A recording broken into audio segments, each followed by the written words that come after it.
So we're having the deck done out front of the house, and you can't get in through the front because all of the old steps have been removed. So there's just the door and then a drop. So there's no way to get in the front because it's in the process of being remodeled. They took out these old bricks that have been there for years, had been crumbling, and it was time to get a new deck on the front. But anyway, you can't get in.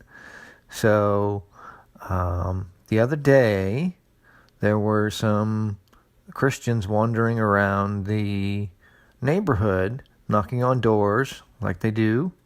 Maybe they were Jehovah's Witnesses, probably. And they bypassed our house because they couldn't figure out how to get in because there were no steps. So we didn't have to be bothered. I didn't have to explain that we're atheists and you're wasting your time, and why don't you go feed the poor or something if you want to do some good, work in a homeless shelter or something, instead of bothering people on their Saturday afternoons.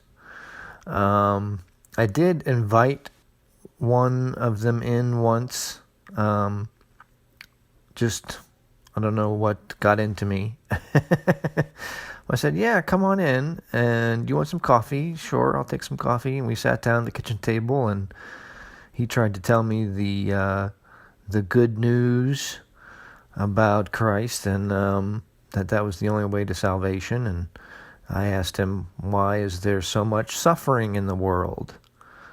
And why does God allow that to happen? And he said, well, it's in the Bible. And I said, I don't believe in the Bible, so you can't use that as a reason, because that doesn't fly with me. I don't believe that that's the Word of God. And he said, well, it's in the Bible, and it says here, so and so and so and so. And I'm like, look, just tell me why God allows so much suffering, and then you might convince me. But he couldn't do that. He basically said that man creates his own suffering, that the reason there are so many wars is because man is sinful. And I asked him about diseases, and I asked him about earthquakes and tsunamis, like one in the past couple years that killed 100,000 people over in Southeast Asia. Was that God's will? And he didn't have an answer for me. So at least this last time when the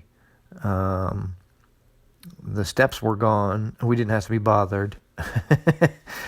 I want to get some kind of pamphlet to hand out to traveling preachers that says why you're wasting your time and you should be spending your time doing something else and living for today and not an afterlife. But that's it for today. I'm going to play some more music, and love to hear from you if you have a call in or something. That'd be great. And live for today, not the afterlife.